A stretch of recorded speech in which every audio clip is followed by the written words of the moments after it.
KGVO Missoula Sports Talk Tonight and streaming online at Newstalk, KGVO.com.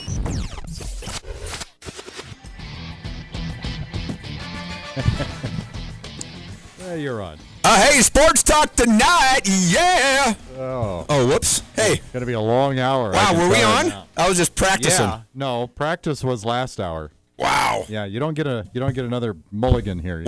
We don't. Hey, if you didn't know, it is Sports Talk Tonight. Indeed. Wednesday night, Garden City, Missoula, Montana, live from the KGVO studios. We are streaming worldwide on newstalkkgvo.com, AM side of the dial 1290 on the FM 98.3. Follow us on Twitter at Sports Talk Back. Podcast online at newstalkkgvo.com. Our phone number is 721-1290. We have ourselves a busy show tonight, Denny. We do, yeah. Brock Sunderland will be calling us here in a couple of minutes. He was just named either yesterday or the day before the new general manager of the Edmonton Eskimos. That is up in the Canadian Football League. Yeah, it was this week. I can't remember if it dated the 24th or 25th, but he is a newbie, and they start their season, Gerns, in I know he's not coaching or playing. He's general manager, but still, they start their season like the first week of June. Oh, yeah. If you go to their website, they already got one of the countdown clock things going, 51 days, something like that. Yep. And another guest, Brock's going to be on the phone, right. But in studio with us is Marshall Beatty. He is a senior at Sentinel High School. He's on the cross-country team, one of the best in the state, and cooler than cool, he is going to West Point. And that's something? Unbelievable. Yeah. Unbelievable. Yeah. I can imagine. His heart swells with pride. Mine is, too. You have to be athletic and smart, correct? Is that... How would I know? Yeah. Well, you're less removed. Half out of two ain't bad, right? Isn't that a song? You're not as far removed from all that as me. I thought you might, be able to contribute there. Well, I remember being someone athletic at one point in time. You were athletic. You were legendary. Well, we've got a lot to talk about. A lot in Grizzlyville going on. I mean, I tell you what, I went to. Speaking of legendary, it was funny. We were at this Grizzly scrimmage, and I'm sitting there towards the top. It was a packed house, and I'm eavesdropping on this older couple from Butte, and it turns out they were talking to a couple whose kid from California who was on the team. O'Donoghue's, I believe, was her name. He's a long snapper. And all of a sudden, I hear this lady talking to the wife. Well, you got to listen to the radio or you should have listened to the radio before, because when Mick and Guernsey were doing it, used to turn down the TV, and I kind of put my head up there and I said, "Are you talking about that Guernsey guy?" And she's like, "Yeah." And I go, "Well, that's me." And her eyes kind of, she was like 80-something years old, and she remembered, and it was like, oh, man, that's cool to be. They had, what did it say? I think 3,500 plus fans at that spring game. 3 to 35. It was. I guess there's a good reason to go to Butte. I tell you what, that is the second best place in the state of Montana to watch a football game, behind Washington Grizzly. And this is a high school. It looked. I saw some of the photos on Facebook and it looked gorgeous. Yep. Hello? Phone's ringing, Gurns. Hello? I think it's for you, Gurns. Might want to put your headphones on, Gurns. Hello? Hello, this is Brock. Is this up from the Great White North? It is from the Great White North. How's it going, Mr. Head General Manager of the Edmonton Eskimos? It's going pretty fantastic. Wow. I mean, hey, congratulations, number one, and well-deserved, coming off the Grey Cup victory by the Ottawa Blackhawks. You were the assistant general, Red Blacks, excuse me. You were the the assistant general manager, and what do you know? You parlay that into the head gig, and congratulations, Brock. Brock Sunderland, new GM of the Edmonton Eskimos. Thank you. I appreciate it. And we are talking new. This was announced, yesterday or Monday, Brock? Officially announced on Monday, and my first day here in Edmonton and on the job was yesterday. Wow. And it's go. You got to learn that team, don't you? I know the team pretty well. We've played them, and it's a 9-team league, so there's familiarity with everybody's roster, and I know these guys well. The go aspect of it was quick turnaround, and then we go to mini camp this weekend in Las Vegas, and then a week after that, we have the draft. So nothing like hopping in and getting your feet wet right away. Wow, and how quickly did this all kind of take place? Because it's kind of an interesting time to lose a general manager and hire a new one, wouldn't you say? Or no, it's a crazy.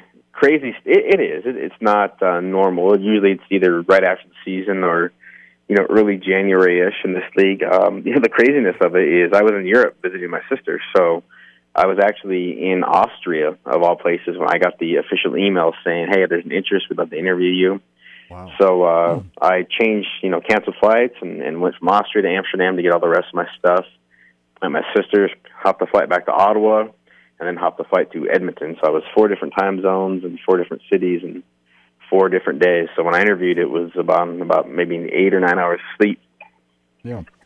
and not to spend too much time on this aspect of our interview with you, Brock, but it's my understanding, I believe Edmonton went 10-8 last year, did not have a bad season, and the general manager, it was the parting of the ways was described as philosophical contractual differences, and that's how this popped up. So I guess I would assume if nothing else, you're not inheriting a bare cupboard here, are you? No, it's a good roster, and I said that both during the interview process and also at the press conference yesterday, is it's not a broken organization. It's unique in that sense. Usually when there's a move like that, it's because things are really, really wrong, and there's a tremendous head coach in place in Jason Moss, who I worked with in Ottawa at 15, so I'm not just saying this. I genuinely mean if I were walking into a scenario where they said, you need to go find a head coach, he'd be my choice anyway. So It's a great fit.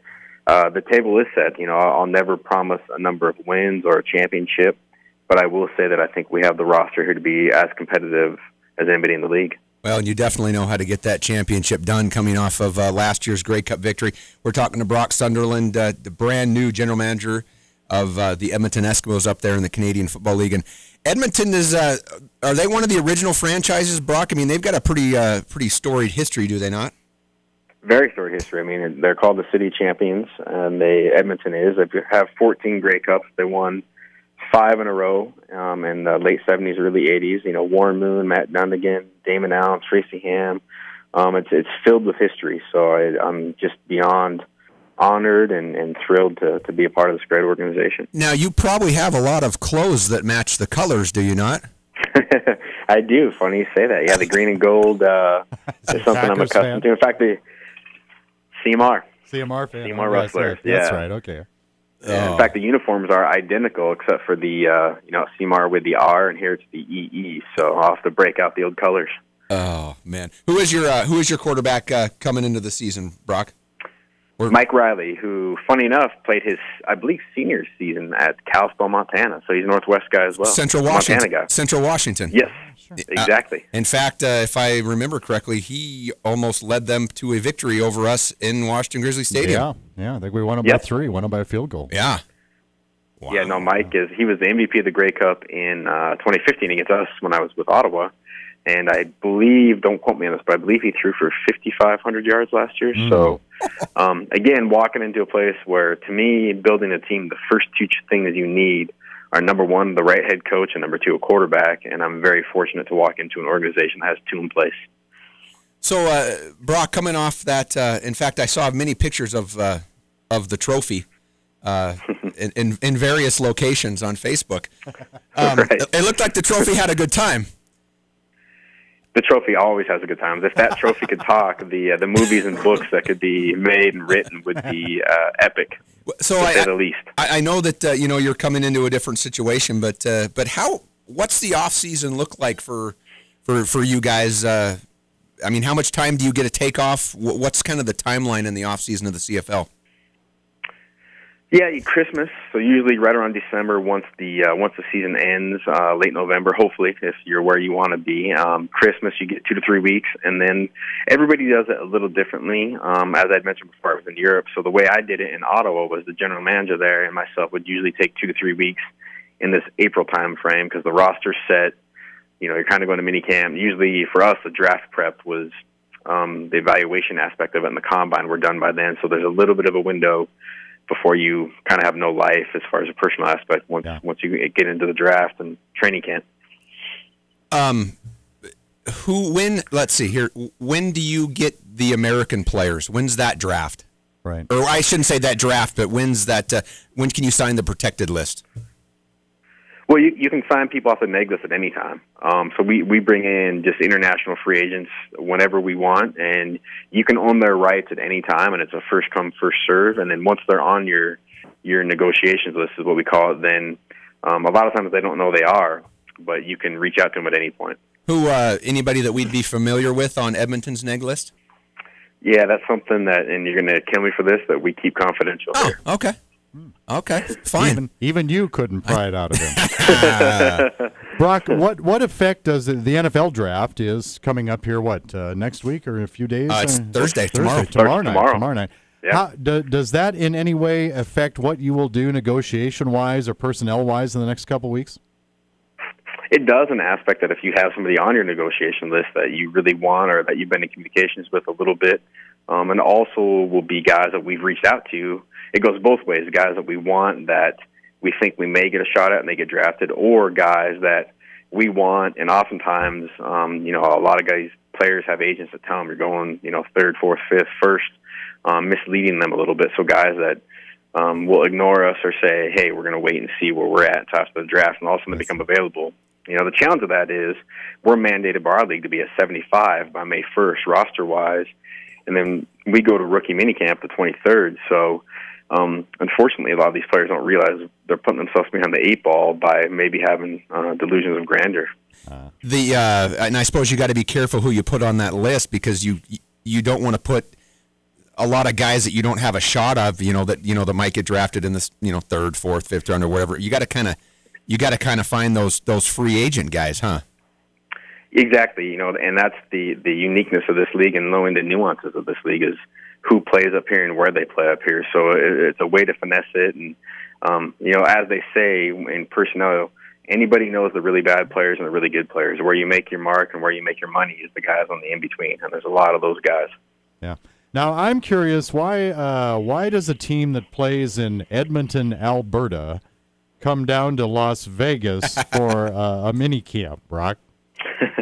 Well, it snowed up here last weekend, so number one, the weather. It's like Montana. Well, there we go. Exactly, yeah.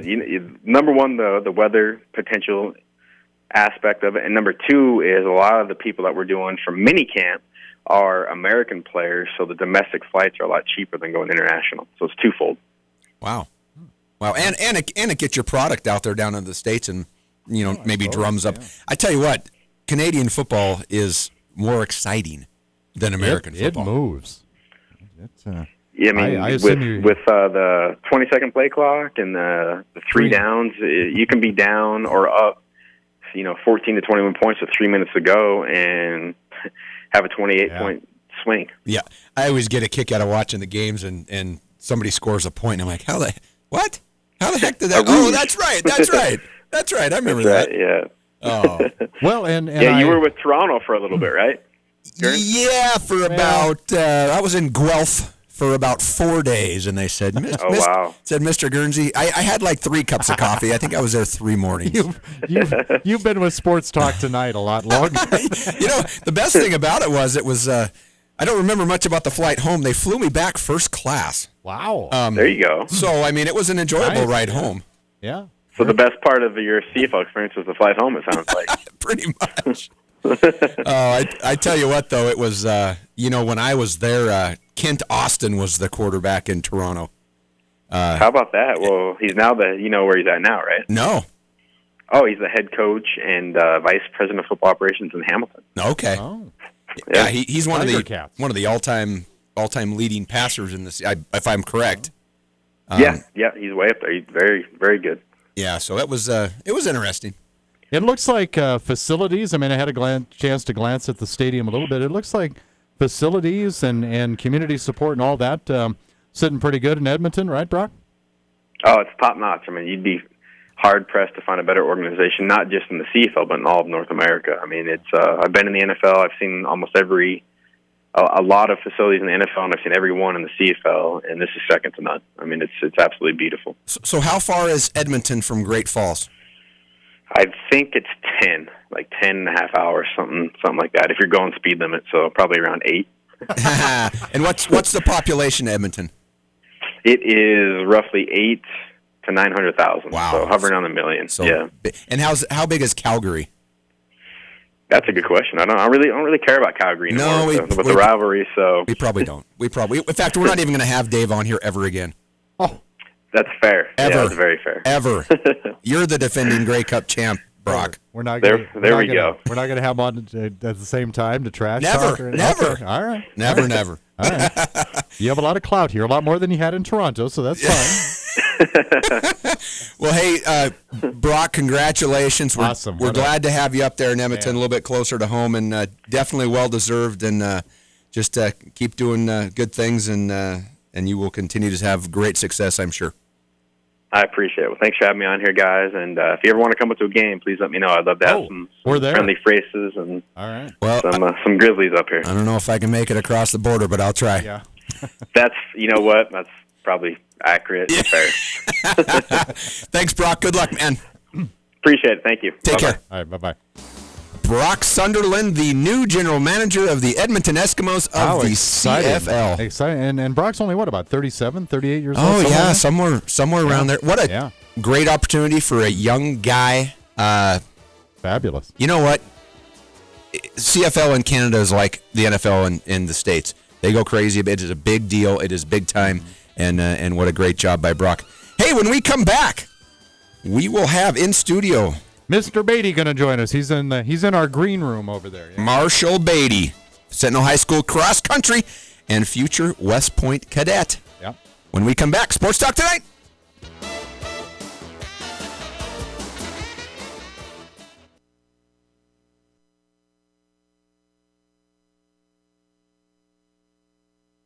KGVO. Missoula Sports. Every second of every day.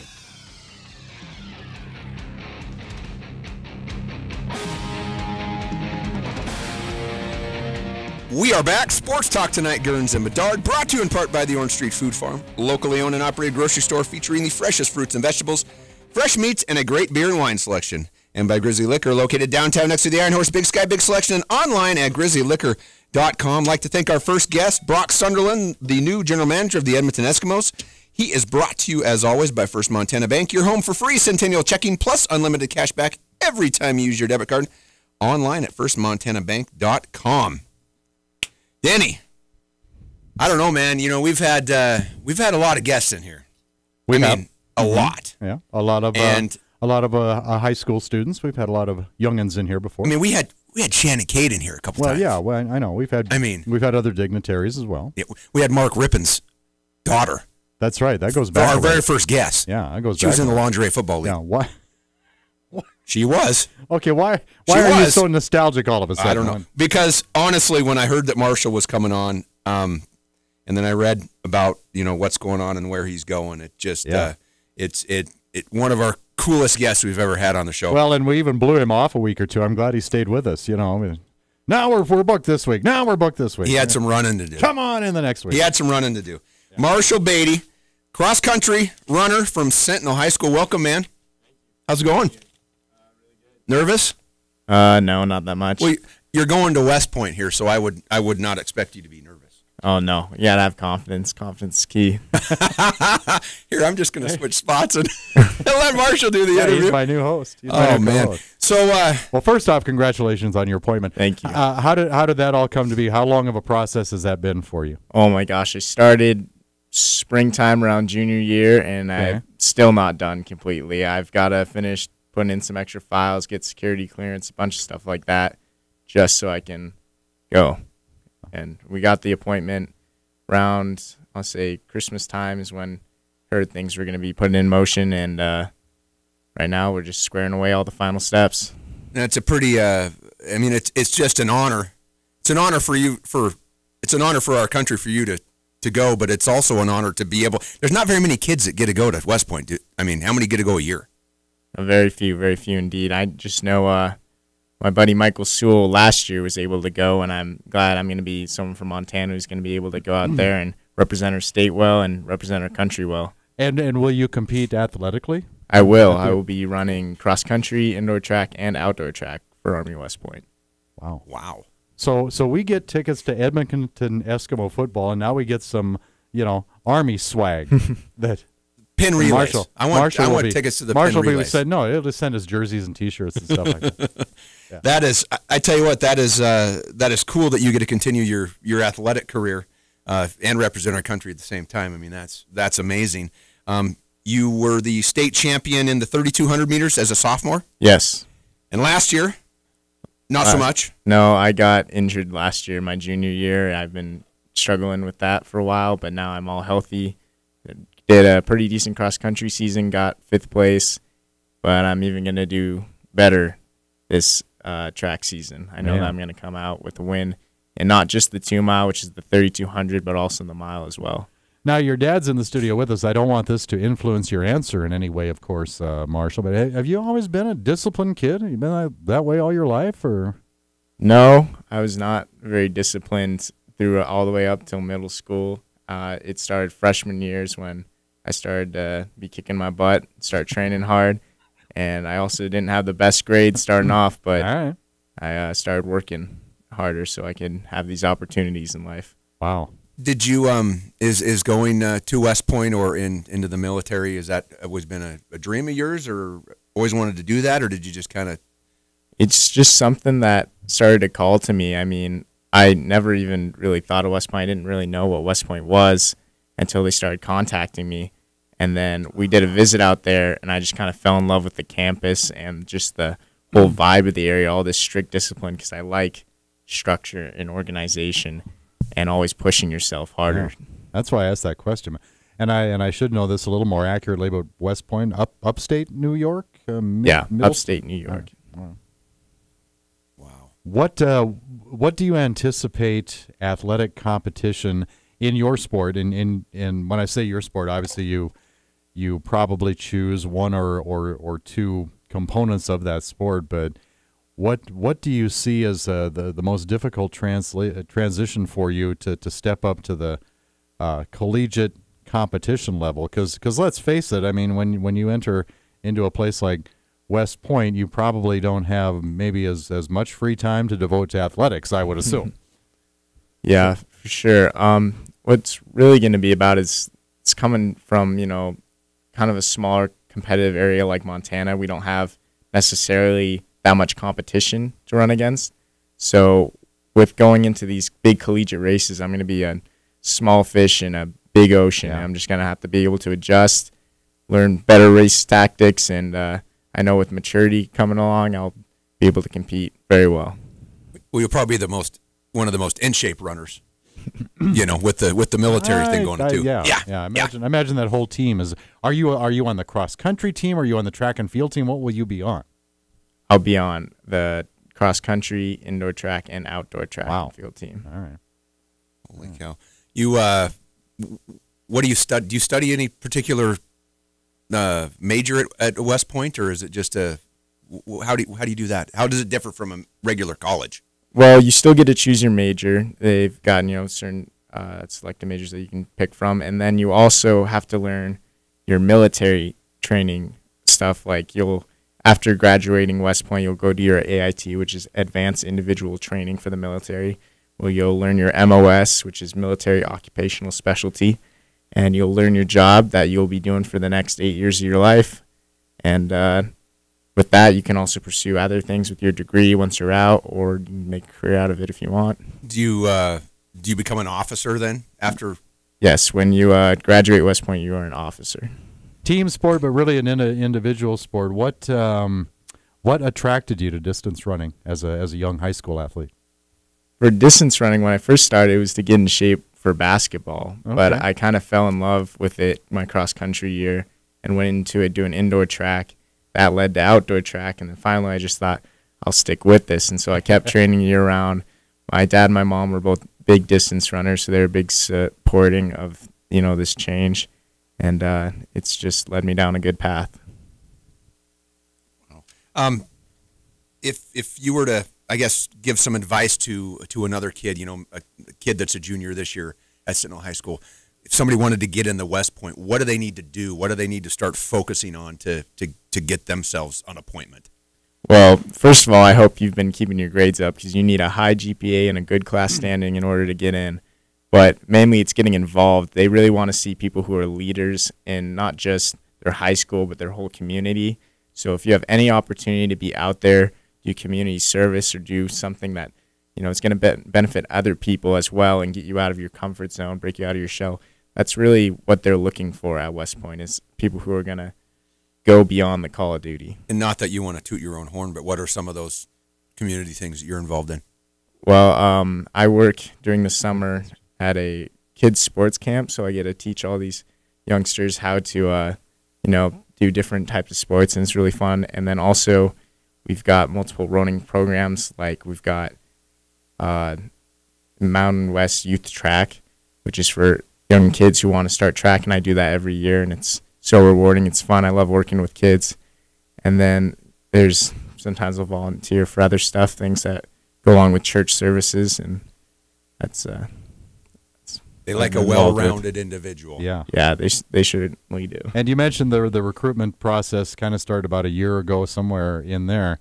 What was your reaction when you were you contacted by them? Did they come a calling, or what was the initial contact between the two? The coach there is who contacted me, sent out a letter saying how did they find out about you? Not to interrupt your answer there, but how did they find out about you to begin with?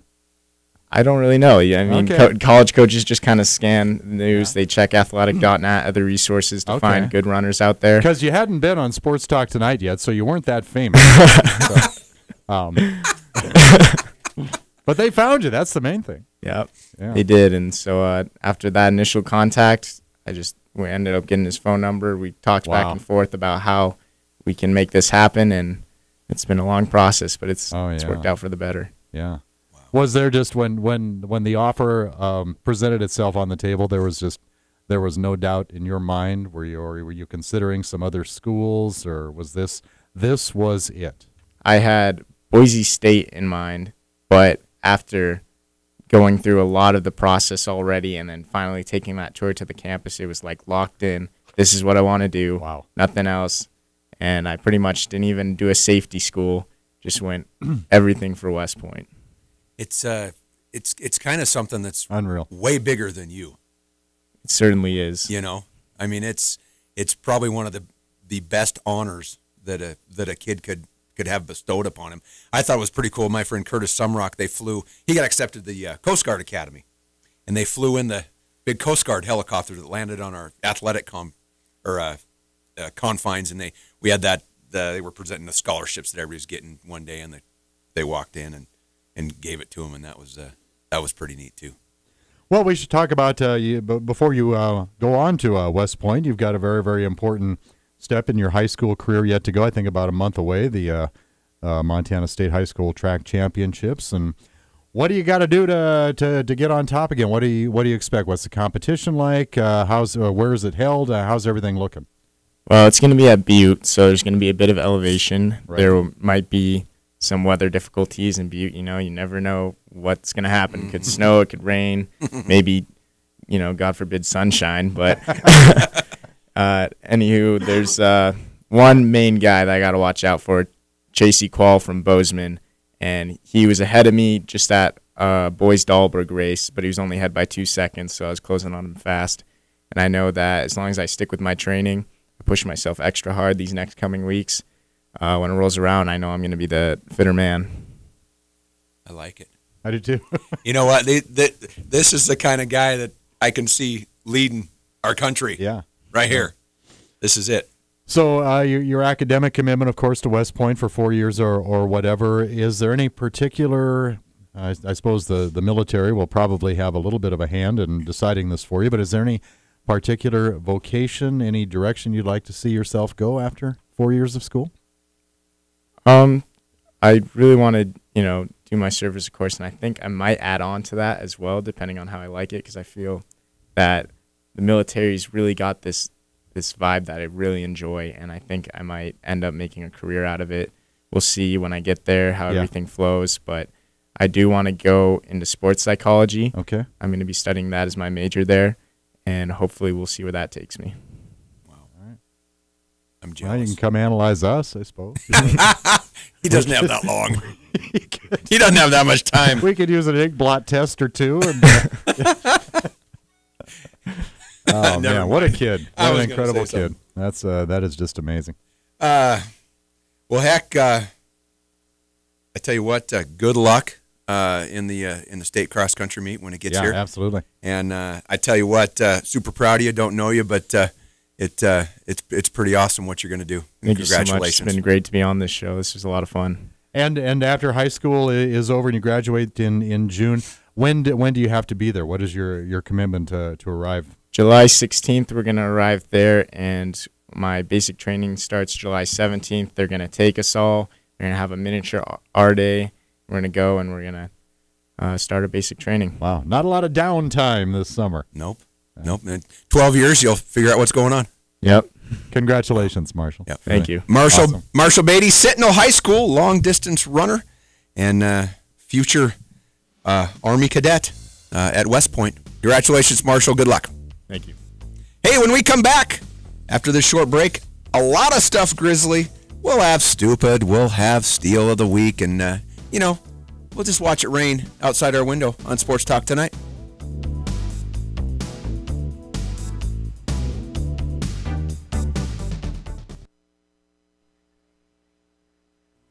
Sports Talk Tonight, live from the KGVO studio. Missoula Sports.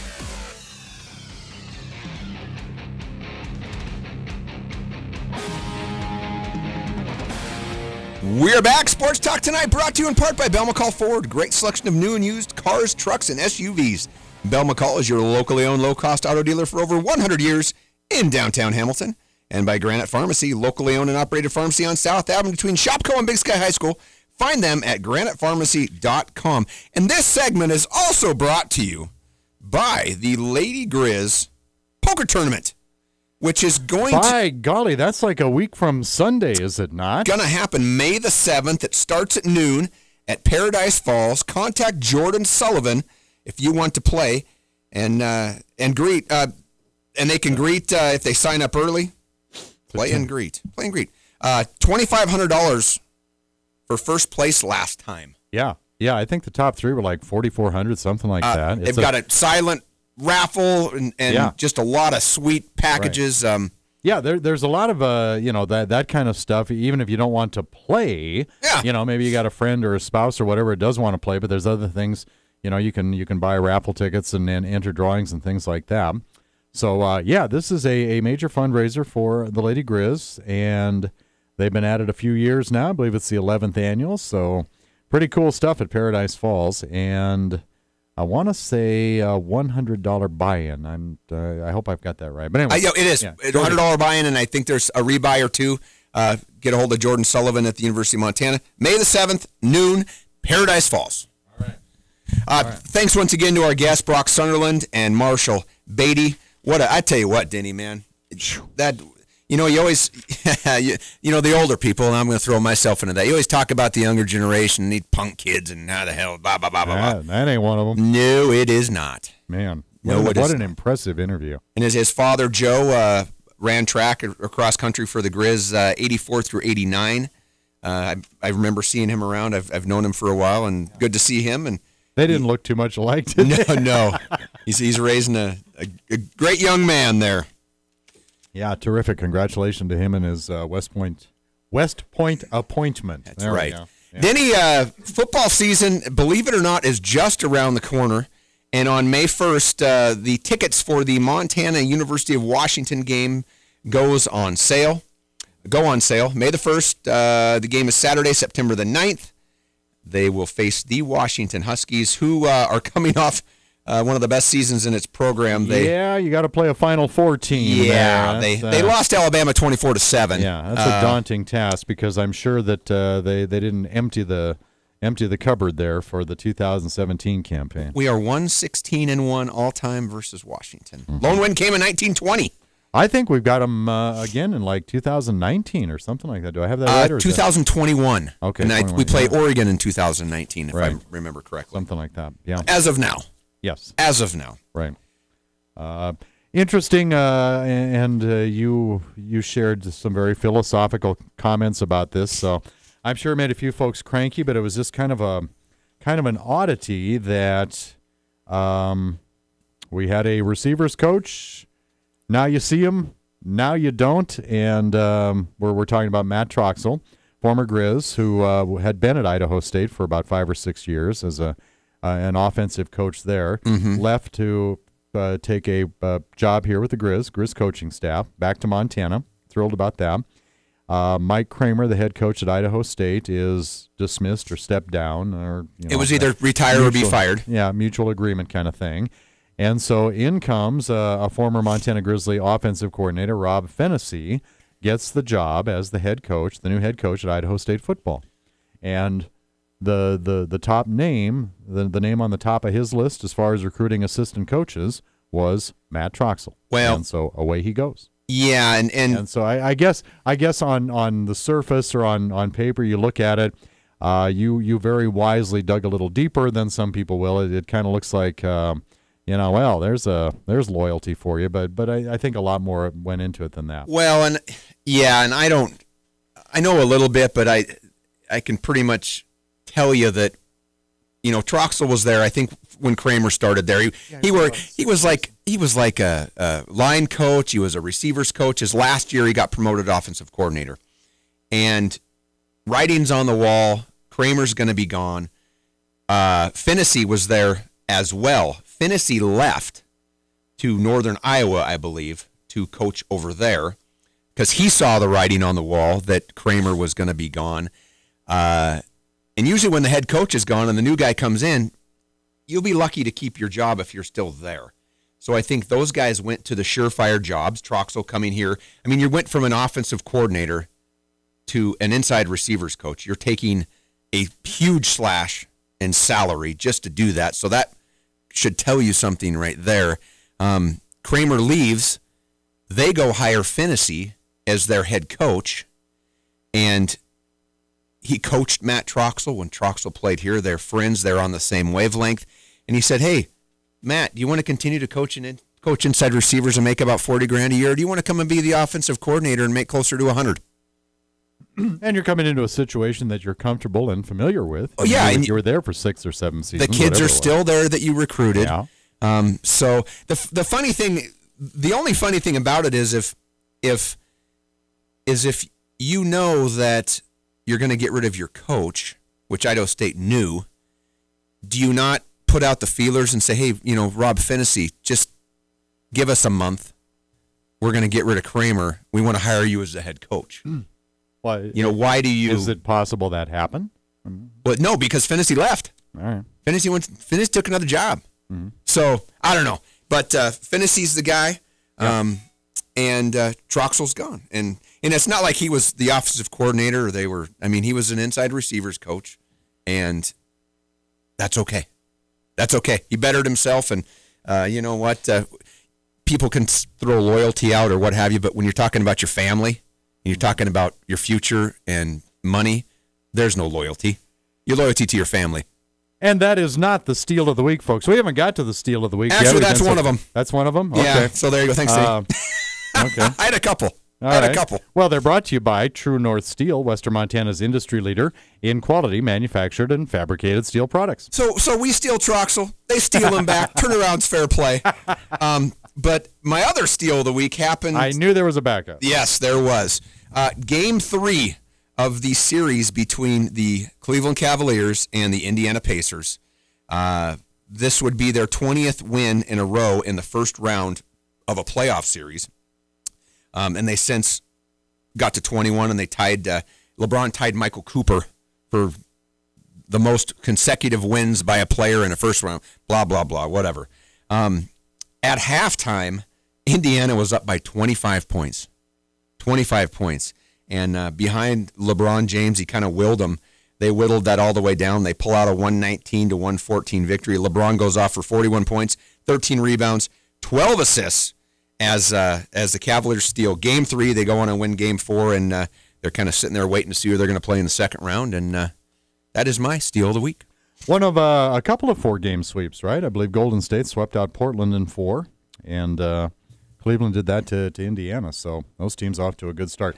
Steal of the Week is brought to you by True North Steel, Western Montana's industry leader in quality manufactured and fabricated steel products. I'm going to save stupid for the last segment, Denny. All right. Just because I know people, I want to keep people hanging around. If they know we're just going to be talking for the last segment. Well, another thing we haven't done is trivia. We got to get to trivia as well. Oh, let's do it. We can go to a break after trivia here. That, of course, brought to you every week by Happy Days Car Wash and Fuddruckers, world's greatest hamburgers. You start with premium beef, buns made from scratch every single day. Whatever you order off that menu, you top it yourself. You want a phenomenal burger, you stop into Fuddruckers on North Reserve. And from Brent and the crew at Happy Days Car Wash, they were voted Missoula's favorite again in the last Missoulian Readers poll. The Works Car Wash. We have a gift card for the Works from Happy Days. They're on Brook Street between Fairbridge Inn and Suites and Pizza Hut, 721-1290. If you were listening earlier in the show, I didn't know this was going to pop up, but if you were listening earlier in the show, you might have a little bit of an advantage here. Earlier in the program, we got to visit with former Griz and brand new general manager of the Canadian Football League's Edmonton Eskimos, Brock Sunderland. What is the Edmonton Eskimo helmet logo? Is it A, a bearded man in a fur-lined hood, a dog sled, that's B, or C, two uppercase letter E's? 721-1290 if you know the answer. What is the Edmonton Eskimo helmet logo? A bearded man in a fur-lined hood, B, a dog sled, or C, two uppercase letter E's? We need a winner. I know it's late in the show. 721-1290, Kearns. Sports Talk Tonight brought to you by Jerry Wessel's Tire Center. Locally owned Les Schwab Tire Center provides the best tire value promise. Spring tire sale going on now. Visit them online at jerrywesselstirecenter.com. And by CHS Mountain West Co-op, Western Montana's source for stainless fuel, feed, fertilizer, clothing, and tech for over 75 years. Give us a call, 721-1290. If you know the answer to our trivia, be right back.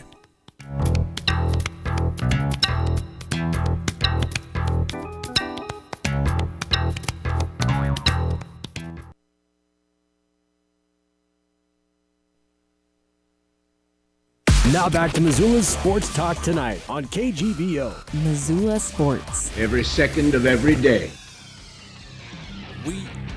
We are back. It is Sports Talk Tonight. Hey, if you are looking to do something this summer, I got something brand new for you, Denny. Mm-hmm. June the 23rd, 24th, and the 25th out in St. Regis, Montana at the brand new Tin Can Alley Amphitheater. They are going to present the Montana Mud and Country Music Festival. Tickets are on sale April 28th. You can get them at tincanalleyamp.com. Mud bog races, live music, food, drinks, camping, fun. Picture, if you've been to Watershed, or if you've been to Rockin' the Rivers, or Country Jam, picture that. This guy, friend of mine, went out and I can't remember how many acres he bought, but it's just right outside of St. Regis. He bought this, call it 20 acres, 100 acres, who knows what it was. All right. Cleared all the timber off of it. It's like a bowl. It's like you're at Watershed at the Gorge, and you're going to be sitting in the grass. You're going to be sitting down.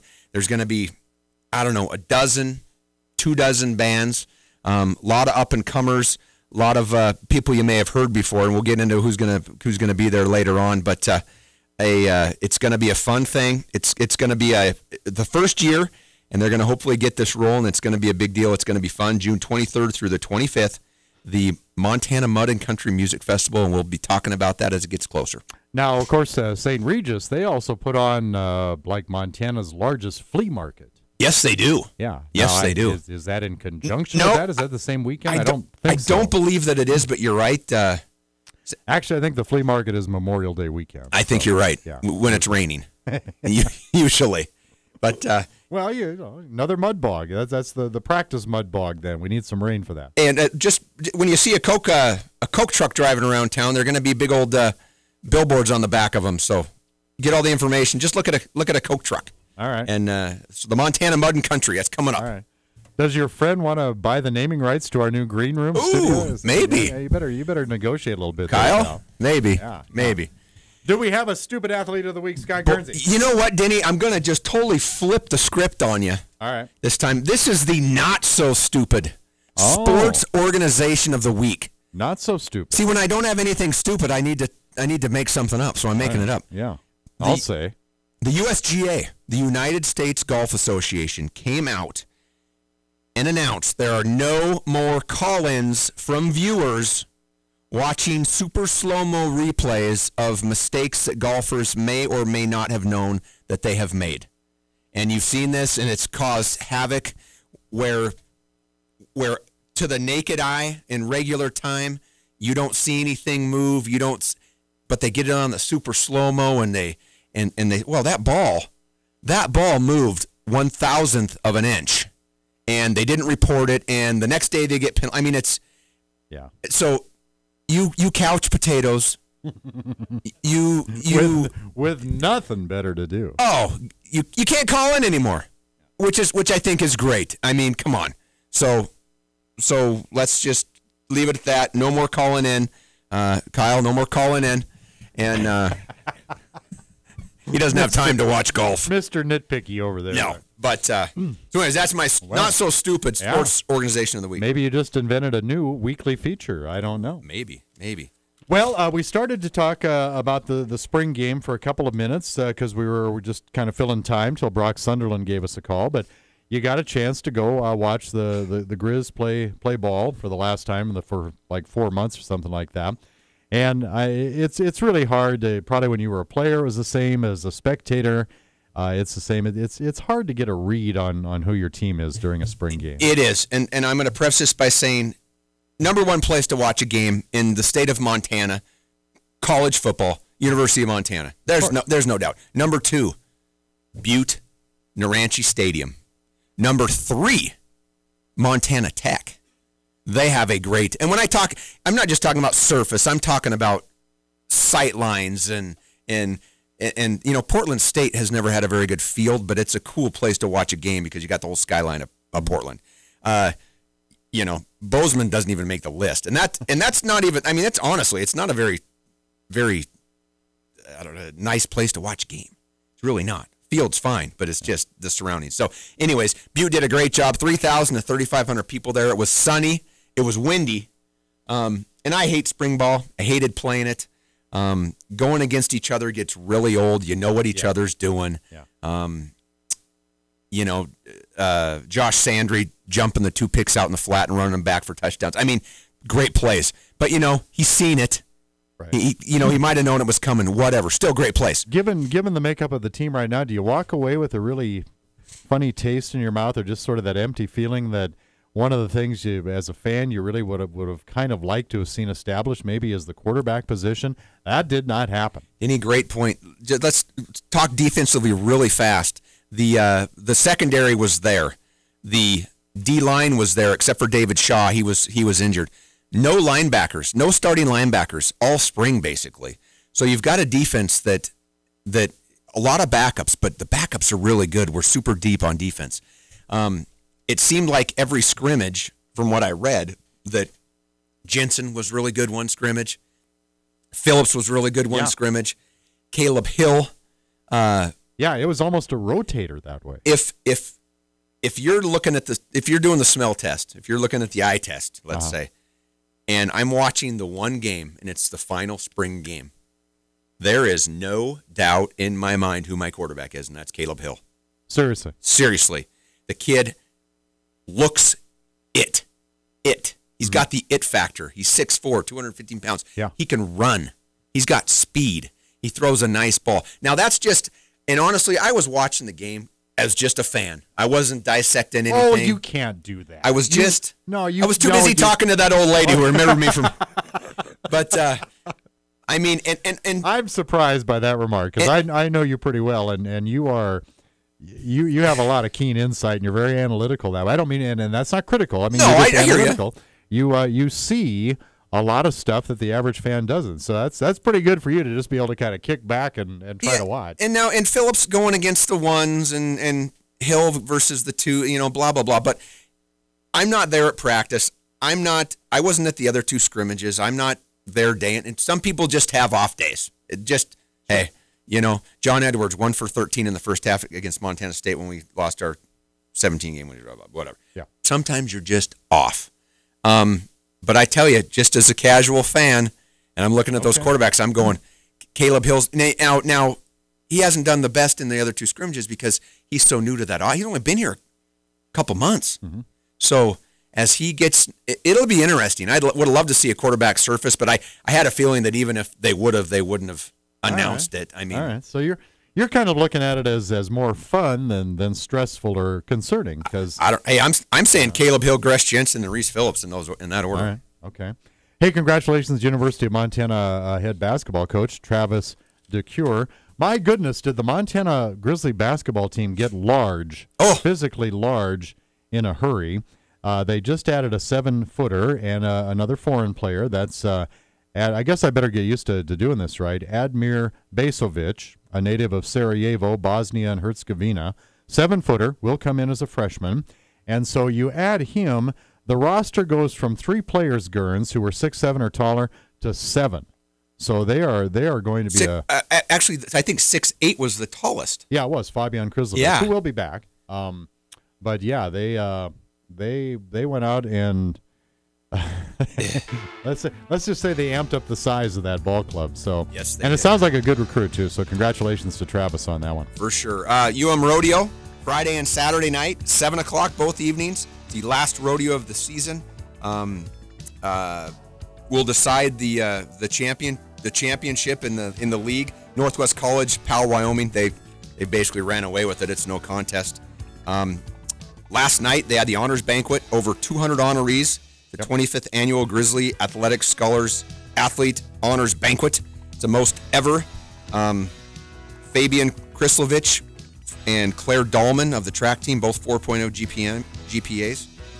Good stuff. Harriet Anderson Memorial Scholarship, Emma Andrews. Danny, we're out of here. See you next week, Gurns. Later. Whoa.